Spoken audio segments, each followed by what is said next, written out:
Dans l'épisode du jour, on va parler d'une qualité qui est très importante, on va parler de l'empathie. C'est une qualité en fait qui va te permettre de pouvoir mieux aider ton proche en utilisant tes sentiments et en pouvant te mettre à la place de ton proche pour mieux comprendre ce qu'il ressent.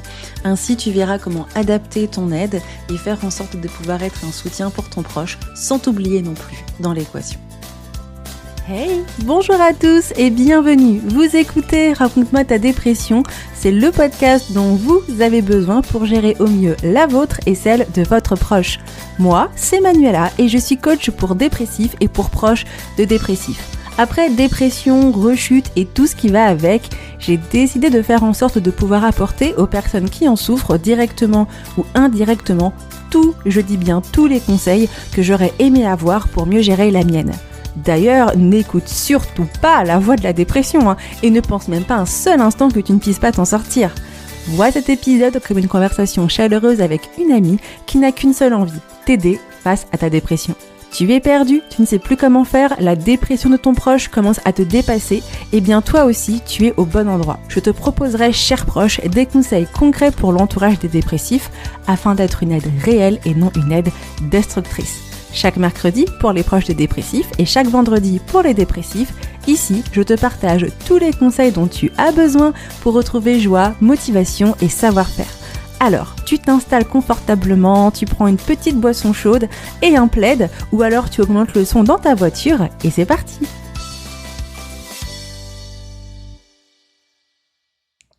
Hello cher proche, bienvenue à toi dans l'épisode du jour. Souvent, beaucoup de personnes me posent cette question. Manu, qu'est-ce qu'on doit faire pour pouvoir aider correctement un proche qui souffre de dépression ? Quelles sont les qualités ? Quelles sont les actions concrètes ? Qu'est-ce que je peux faire pour vraiment être un soutien ? Alors depuis maintenant que je fais ce podcast qui va avoir 5 ans cette année 2025, au moment où j'enregistre l'épisode du jour, j'ai partagé de nombreuses choses sur comment aider pratico-pratiquement un proche en dépression. Qu'est-ce qu'il faut faire ? Comment écouter ? Comment parler ? Comment soutenir ? Et j'ai parlé de nombreuses choses. Mais je me rends compte que j'ai oublié depuis un petit moment de parler d'un super pouvoir, un super pouvoir discret que tu possèdes déjà et qui va en fait être un game changer dans l'aide que tu vas apporter à ton proche qui souffre de dépression. Oui, j'ai bien dit un game changer parce qu'en fait, en utilisant ce pouvoir, tu vas pouvoir appliquer d'une manière plus fluide, d'une manière adaptée à ton comportement, adaptée à ton proche, l'aide nécessaire pour que tu puisses montrer ton soutien et te montrer ton amour à ton proche qui souffre de dépression. Bon, c'est quoi ce super pouvoir ? Bon, je peux pas te faire un grand teaser puisqu'il était écrit dans le titre de l'épisode de podcast du jour, n'est-ce pas ? Eh bien, il s'agit de l'empathie.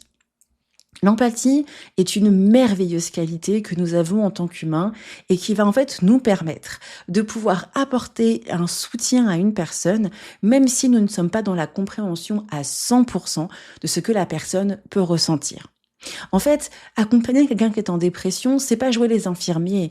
La dépression, c'est une maladie qui amène une tempête particulière chez la personne.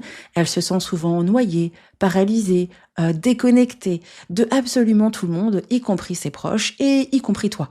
Et du coup, c'est frustrant de vouloir aider quelqu'un et on se retrouve qu'en fait, on n'a pas la même manière de voir les choses. On n'a pas la même manière d'appréhender le problème. On n'a plus la même manière de penser, de réfléchir.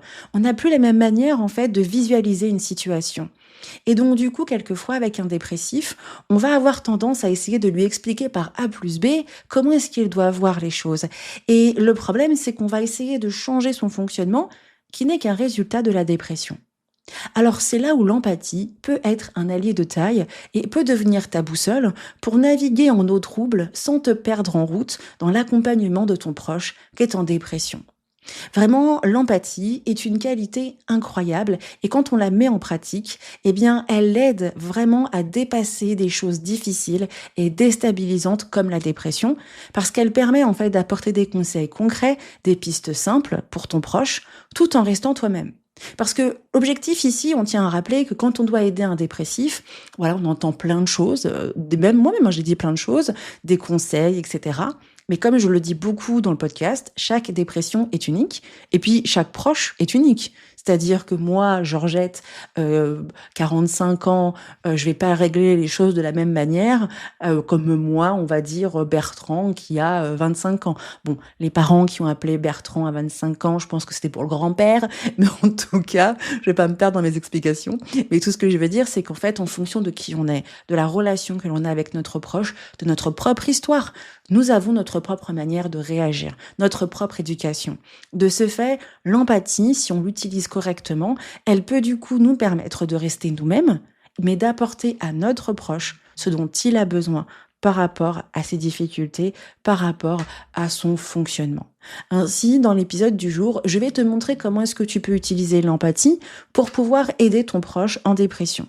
Comment est-ce que tu peux, étape par étape, comprendre mieux ton proche, apporter une aide sincère, une aide vraiment efficace et de mettre en place les bonnes actions en utilisant l'empathie. Tu verras ce super pouvoir d'aidant, il est vraiment top et ça va te permettre de pouvoir savoir mieux quoi faire face à ton proche qui souffre de dépression. Alors c'est parti, est-ce qu'on commence à parler un petit peu de l'empathie ? Allez, on rentre dans le vif du sujet. Pour commencer, voici la définition de l'empathie au dictionnaire Larousse.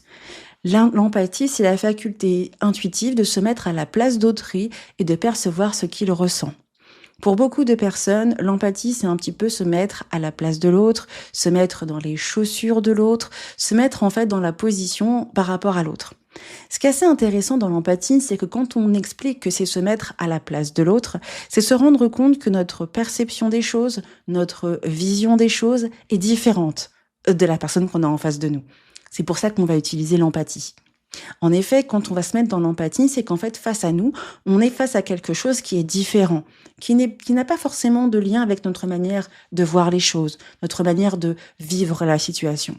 Par exemple, on peut prendre cet exemple, je me mets en l'empathie par rapport à mon proche qui souffre de dépression. Peut-être que moi, je n'ai pas une enfance facile, où j'ai dû en fait peut-être supporter de nombreux problèmes, des problèmes parentaux. Peut-être que j'ai été parentifiée très tôt et que quand je vois mon proche qui est en dépression, je trouve que c'est une personne peut-être qui se plaint beaucoup, peut-être qui ne se rend pas compte qu'il y a des choses plus dures dans la vie, mais me mettre en empathie, c'est en fait me repositionner sur sa situation. Ok, moi avec ma construction, mon histoire, mon parcours, je ne comprends pas pourquoi tu te plains. Mais si je fais preuve d'empathie, je me mets dans tes chaussures. Même si ces chaussures sont trop grandes, trop petites, trop serrées, inconfortables, je me mets à la place de l'inconnu, je me mets dans la position pour l'autre. C'est pour ça que c'est intéressant d'utiliser l'empathie parce que moi, si je la mets là, c'est parce qu'avec la dépression, notre manière de percevoir les choses n'a absolument rien à voir avec un dépressif. Pour ça, on va prendre un exemple. T'as ton proche qui est en dépression, qui te dit « Ouais, je suis tellement nulle, j'arrive pas à faire la vaisselle. » Toi, tu regardes et tu dis « Bah, c'est juste de la vaisselle. Il est où le problème ?» Et puis en plus, t'as un lave-vaisselle. Stop, wait a minute. On se retrouve avec un petit problème là. Là, on s'est pas mis dans l'empathie. C'est pour ça qu'il faut se mettre dans le switch mental. Ce n'est pas le problème de la vaisselle. C'est à propos de ce que ton proche ressent face à une situation qu'il voit comme une montagne. Et dans cette situation, c'est intéressant de se poser la question, comment la dépression, la dévalorisation, la culpabilité excessive et les idées négatives peuvent faire croire à ton proche que faire la vaisselle, c'est comme faire un trek de 15 jours dans l'Himalaya, la randonnée de ta vie. Alors que tu pourrais, du coup, en fait, peut-être utiliser un hélicoptère pour aller à l'Himalaya, pour aller voir les hauteurs. Mais là, ton proche, lui, il le voit comme un truc incroyable, une randonnée vraiment catastrophique. Parce que tu t'es mis à sa place. Et en fait, c'est là où c'est intéressant parce que l'objectif ici, c'est de pouvoir se positionner, de savoir comment la dépression va altérer le comportement de mon proche. Que ce soit mon partenaire, mon enfant, un ami, un membre de ma famille, si tu compares avec ton proche la situation par rapport à ta perception des choses, non, tu n'appliqueras pas l'empathie. Par contre, si tu te mets à sa place en prenant en compte ses limites, ce que tu sais de la dépression, de la dévalorisation, de la culpabilité et des idées négatives, tu comprendras que du coup, cette vaisselle, elle est difficile. Et donc, au lieu de rentrer dans tout de suite, il est où le problème ? On peut arriver avec la phrase toute simple, je comprends.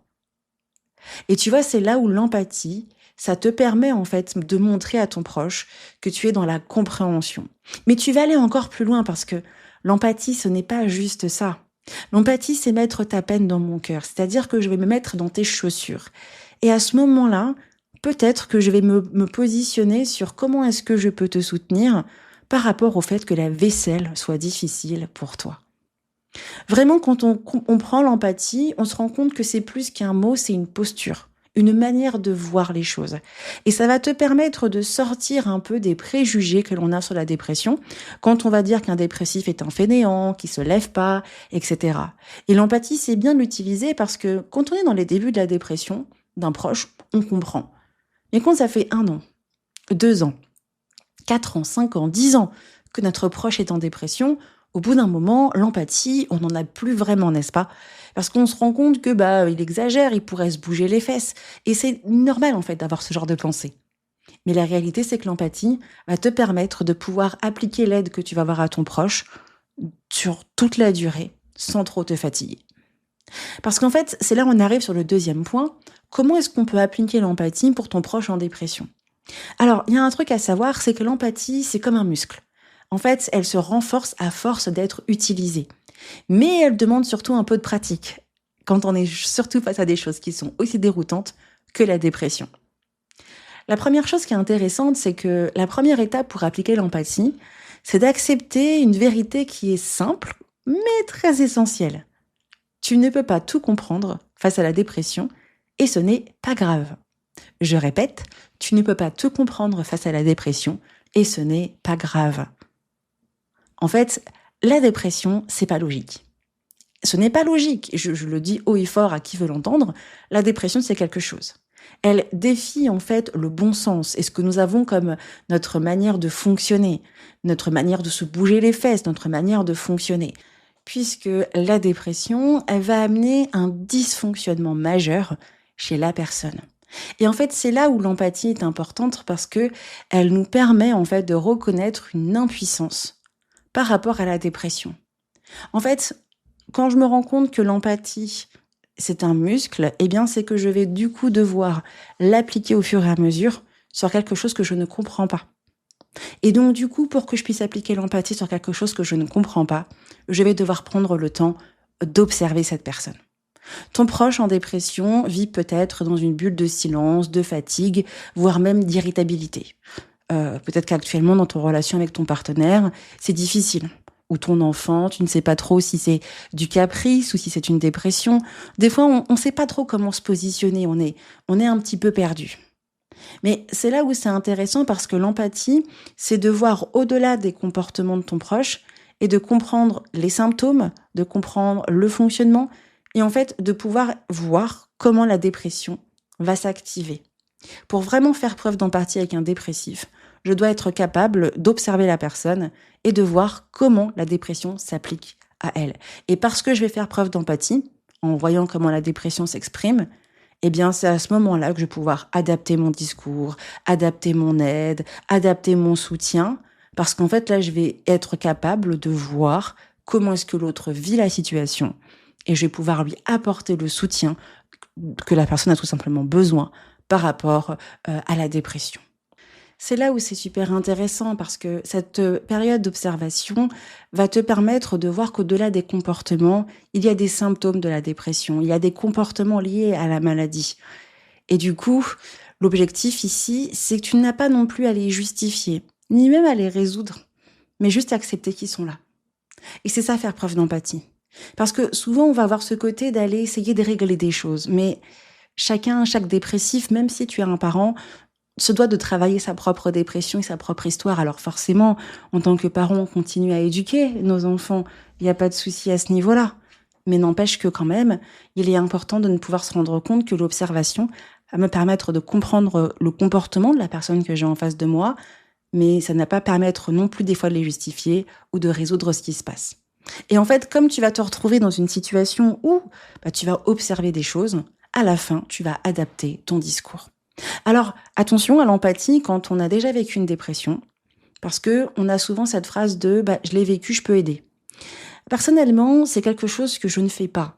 Quand je dois aider un dépressif, je raconte mon histoire, mais je ne la compare pas. Parce qu'en fait, moi, personnellement, j'ai eu une dépression, la dépression invalidante. Celle où je suis restée au fond de mon lit. J'ai eu la dépression où moi, j'étais incapable de me lever, de me laver, de parler avec les autres, d'aller travailler. Moi, j'ai eu cette dépression-là. Mais j'ai beaucoup de mes patients qui vont, avoir en fait ou des personnes que j'accompagne, de mes coachés, excuse-moi du mot patient. J'ai beaucoup de mes coachés qui, en fait, vont avoir des dépressions à haut fonctionnement. C'est-à-dire qu'ils ne sont jamais en arrêt maladie, qui continuent à travailler, qui continuent à faire des activités de tous les jours, mais qui sont quand même en dépression. Et donc forcément, moi-même, je fais preuve d'empathie en sortant la comparaison avec mon histoire, parce que sinon, en fait, ça ne marche pas. C'est-à-dire que moi, personnellement, si je devais prendre mon cerveau et essayer de comprendre un dépressif à haut fonctionnement, moi, je comprends pas. J'ai été dépressive, j'étais pas capable de comprendre les autres. Mais comme je vais faire preuve d'empathie, je vais m'adapter et faire en sorte d'aider les personnes qui viennent me voir avec une dépression qui est différente de la mienne. Ainsi, vraiment, l'empathie, ce muscle que tu vas utiliser, plus tu vas l'utiliser, plus ça te permettra d'avoir une aide pratique pour ton proche, ça te permettra de prendre le temps d'observer comment la dépression fait du mal à ton proche et ensuite adapter ton discours. Bannissons donc les phrases de faut faire juste un petit effort, mais t'inquiète pas, on va faire en sorte que tu sortes de ces problèmes. Des fois, on a des phrases qui sont pas forcément très intéressantes et qui ne montrent pas l'empathie. Il vaut mieux plutôt un je suis là si tu veux parler. Qu'est-ce que je pourrais faire pour t'aider maintenant? Et parfois, des fois, ne pas parler, c'est aussi s'adapter, faire preuve d'empathie. Beaucoup de dépressifs ont souvent besoin de vider leur sac. Ils n'ont pas forcément toujours besoin de conseils. Et donc, du coup, quelquefois, faire preuve d'empathie, c'est tout simplement écouter. Voici les bonnes actions que tu peux donc utiliser pour appliquer correctement ton empathie. Alors, pas besoin de sortir la panoplie du super aidant, hein, mais de pouvoir en fait poser les bonnes actions qui vont permettre en fait à ce que ta relation puisse être un pilier pour ton proche. Du coup, pratiquer l'écoute active.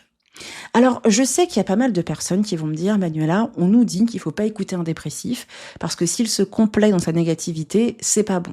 Alors, on vit dans une société où penser positif est important. On doit penser positif. Si on pense pas positif, c'est pas bon.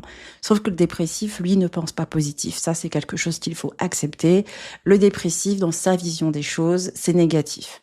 Mais quelquefois, notre proche a besoin de vider son sac.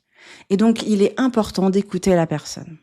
Alors là où moi, je vais mettre un holà sur le côté écouter, c'est quand mon proche n'a pas de thérapie. Si mon proche n'a pas de thérapie, je vais moins écouter parce que je vais surtout l'encourager à aller parler à quelqu'un. Mais si mon proche a un thérapeute et un suivi médical, là, je peux écouter la personne.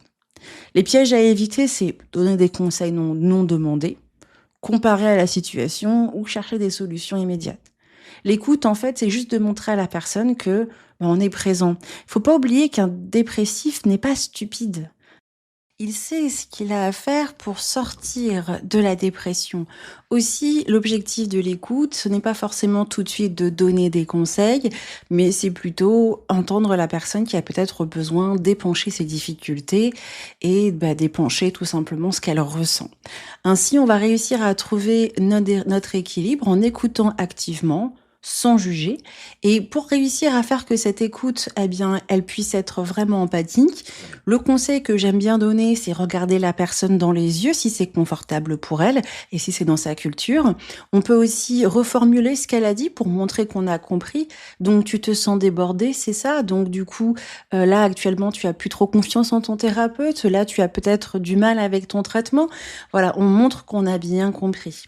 Bien sûr, ce qui est assez intéressant, c'est qu'on va avoir aussi l'autre écueil. C'est-à-dire qu'il y a des dépressifs qui souhaitent être écoutés et d'autres qui ne parlent pas. Si ton proche ne parle pas, le fait d'offrir des fois un espace silencieux mais bienveillant, ça peut être très intéressant. Je suis là même si tu n'as pas envie de parler. Et puis, attention, quand ton proche va exprimer ce qu'il ressent, peut-être qu'il ne donnera pas des détails, des choses particulières, et c'est donc là aussi de respecter ce que la personne peut nous dire. Quand on est face à un dépressif qui n'est pas très bavard, hein, c'est quand même bien de laisser cet espace et de pouvoir montrer à la personne que voilà, l'ouverture est possible, le dialogue est possible, à partir du moment où la personne se sent en confiance. Ce que l'on peut faire aussi pour faire preuve d'empathie, dans des manières concrètes, d'aider sans s'épuiser, c'est d'être une présence rassurante. Ce qu'on peut faire, c'est envoyer régulièrement des textos si on est loin de cette personne et qu'on est à distance. L'appeler, par exemple, envoyer des petits cadeaux Amazon, des petits gestes simples, envoyer une petite phrase encourageante, la citation du jour, etc. Et des petits mots sur je ne sais pas quoi te dire, mais en fait, je suis là pour toi, je pense à toi. Faire ces petites aides qui vont être aussi ce que moi j'appelle l'aide indirecte, va aussi montrer à ton proche que tu es présente, que tu fais preuve d'empathie parce que tu comprends que sur la distance, puisqu'on sait très bien que la dépression est un marathon, pas un sprint, tu vas toujours être présent. Bien sûr, cette présence rassurante, elle n'est pas là pour insister lourdement l'autre à se confier ou qu'il fasse un effort, nous sommes d'accord. L'empathie est là pour dire « je suis présent pour toi, mais je n'insiste pas ». Ce que tu peux faire, c'est proposer aussi une aide concrète. Qu'est-ce qui pourrait t'aider aujourd'hui? De quoi aurais-tu besoin aujourd'hui? Est-ce que tu veux que je te prépare à manger? Est-ce que tu veux que je t'envoie un gros poutou par texto? Est-ce que tu veux que je t'appelle à telle heure, tel machin? Ce sont des choses qui peuvent être sympas. On peut aussi prendre des initiatives. Attention, elles doivent être utiles et elles ne doivent pas non plus être, on va dire, trop de pression pour le dépressif. Voilà pourquoi la communication est importante. N'aie pas peur de poser des questions à ton proche. Est-ce que ça te dérangerait si je t'apporte un plat? Est-ce que ça te dérangerait si je t'envoie un texto? Le fait de poser des questions va permettre à ton empathie de mieux fonctionner parce que tu vas avoir le retour de ton proche et de bien l'écouter. Attention, ne cherche pas à tout gérer à la place de ton proche. Ça va peut-être amener une petite tension inutile dont vous n'avez pas vraiment besoin. Alors pour être sûr, nous arrivons vers la fin de ce podcast, que ce que tu vas faire va être empreint d'empathie et adapté à ce que ton proche te demande, tu peux te poser les questions suivantes. Par exemple, est-ce que je suis en train vraiment d'écouter mon proche ou je suis juste en train d'attendre de répondre? Est-ce que j'impose mon point de vue ou j'essaye de comprendre le sien? Mes actions sont-elles adaptées à ses besoins actuels? Suis-je bienveillant dans mes propos, dans mes paroles et dans mes gestes? Est-ce que je suis en train de m'épuiser à vouloir tout porter? Ces questions, elles sont là pour te rappeler ce que toi, tu dois faire au quotidien pour être sûr que tu apportes de l'empathie à l'aide par rapport à ton proche, te permettre en fait de te rappeler si tu es sur les grandes lignes qu'on a vues, l'écoute, ma manière de voir les choses, des actions adaptées, de la bienveillance et surtout faire attention à mes propres limites. En gardant ces questions en tête, tu vas te permettre d'avoir cette posture empathique, respectueuse et équilibrée, qui va te permettre de te rendre compte que tu apportes un soutien vraiment conséquent à ton proche et que tu peux être fier de toi. Vraiment, ce qui est important à travers tout ce que nous avons vu dans l'épisode du jour, c'est que l'empathie va te permettre de pouvoir te mettre à la place de ton proche. Ça va te permettre en fait de pouvoir essayer de vous rendre compte que tu ne vas pas tout comprendre et que ce n'est pas grave, que tu vas faire des petites actions adaptées aux besoins de ton proche et que du coup, ce que tu vas faire ne sera pas forcément toujours visible. Parce qu'en fait, ça, c'est aussi un point important et que je vais un petit peu aborder aujourd'hui. C'est qu'en fait, quand on se retrouve avec l'empathie, on va définir un peu l'écoute, l'aide, ce que l'on fait. Et le dépressif, sa réaction, sa manière de nous redonner en fait ce que l'on a fait pour lui, redonner un petit peu cette aide qu'on lui a partagée, ça se passe pas toujours comme ça. Le dépressif va mettre du temps à mettre en place des actions où on va voir que notre aide, elle a vraiment du résultat. La dépression, c'est long. Un dépressif, il est dans des phases où, des fois, il va y avoir une très très grande avancée, puis après, on verra pas grand-chose. Et ça aussi, ça fait preuve de l'empathie. Quand on fait preuve d'empathie, on se met dans la position de l'autre, on se met aussi dans la position dans le processus de guérison. Quand on voit des dépressions qui sont longues, 5 ans, 10 ans, 20 ans, on a l'impression que la personne, elle ne fait aucun effort. Mais il y a tout un contexte. On n'est pas en dépression pendant 20 ans sans raison, sans explication, sans peut-être le fait qu'on n'a pas le bon traitement, le bon contexte de vie, le bon thérapeute, la bonne situation. Et l'empathie va être aussi là pour nous rappeler que notre proche peut avoir une dépression chronique qui restera là toute sa sa vie et que du coup, on doit aussi apprendre à fonctionner. Donc l'empathie n'est pas là que pour nous, en tant qu'aidants, se sentir bien dans nos baskets en disant c'est bon, j'apporte l'aide nécessaire à mon proche, mais c'est aussi donner du temps au dépressif pour qu'il puisse sortir de sa dépression. Quand on comprend le processus de guérison de la dépression, on comprend qu'il est long, qu'il met un petit peu de temps à se mettre en place, eh bien ça va nous permettre aussi de continuer à faire preuve d'empathie. Parce que, en fait, c'est là le véritable défi de l'empathie. C'est de faire ça sur la durée, surtout parce que le dépressif, en fait, il y a un point à savoir, hein, son processus de guérison va être particulier. Alors, du coup, si on arrive à faire preuve d'empathie tout au long du processus de guérison du dépressif, même si la personne elle est en dépression depuis 10, 15, 20 ans, eh bien, ça va nous permettre aussi de nous protéger, de nous préserver, de continuer à donner une aide régulière adapté à notre proche. Et cela va nous permettre sincèrement d'être sûr que l'empathie que l'on va avoir pour cette personne restera toujours la même. Enfin, en tout cas, on fera toujours l'effort d'avoir l'empathie. Forcément, elle va évoluer. Je peux pas non plus dire qu'elle n'évoluera pas en fonction du fonctionnement de notre proche. Mais le plus important, c'est de se rendre compte que toi, en tant qu'aidant, tu es un phare dans la nuit pour ton proche en dépression, que ta lumière ne chassera pas la tempête, puisque la tempête, c'est la dépression, mais qu'elle peut aider ton proche à mieux naviguer et à arriver à destination. Alors voilà pourquoi l'objectif ici est de rester constant, de rester vrai, mais surtout de rester toi-même. La dépression est un marathon et donc avec ton proche, vous allez du coup devoir trouver votre lien pendant un sacré moment. Mais on est là, on se rappelle, tu n'es pas là pour guérir ton proche, mais d'apporter de l'amour, de l'empathie. Et déjà ça, c'est vraiment un cadeau immense. On a vu beaucoup de choses aujourd'hui, n'est-ce pas? Eh bien oui, l'empathie est une qualité incroyable pour aider notre proche qui est en dépression. Ça permet sincèrement de se mettre à la place de l'autre. Ça permet sincèrement en fait de comprendre la difficulté qu'il peut percevoir et qu'il peut ressentir. L'empathie, c'est bien plus qu'un joli mot. C'est vraiment un travail que l'on peut faire pour nous permettre de pouvoir soutenir mieux notre proche. C'est un muscle, plus on l'utilise et plus on sera vraiment habile à pouvoir aider notre proche qui souffre de dépression. Ainsi, pour réussir à mettre en place toutes ces choses, commence déjà premièrement par comprendre la dépression de ton proche, observe-la, adapte ton discours à ses besoins. Tu peux utiliser l'écoute active. On oublie bien sûr de ne pas tomber dans les pièges du style des conseils non demandés, de la comparaison des solutions immédiates. On offre un soutien émotionnel, un soutien pratique si besoin. Et bien sûr, on se rappelle de ses limites. En se posant quelques questions constantes, l'objectif est de nous rappeler qu'on fera toujours preuve d'empathie et de voir comment on peut réussir sur la durée.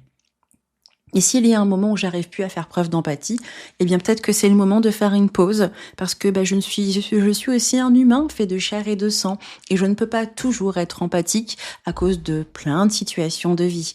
Alors des fois, si on doit faire des pauses, il faut mieux les faire que de forcer à avoir une empathie qui va être trop difficile à gérer et qui va nous apporter beaucoup trop de pression. Vraiment, l'objectif ici, c'est de te rappeler que toi aussi, tu as de la valeur et que aider un proche, ok, c'est un job important, mais qu'il ne faut pas t'oublier non plus dans l'équation. J'espère sincèrement que l'épisode d'aujourd'hui t'aura plu. Si tu souhaites appliquer tous ces conseils et aller plus en détail, il y a la formation qui s'appelle la formation Entourage qui est disponible, qui va te permettre en fait d'apprendre à appliquer tout ça, apporter de l'aide directe et indirecte à ton proche qui souffre de dépression. Et tu veux en savoir plus, tout ceci dans les notes de l'épisode ou alors sur mon site www.mydépression.com/entourage et tu pourras découvrir la formation.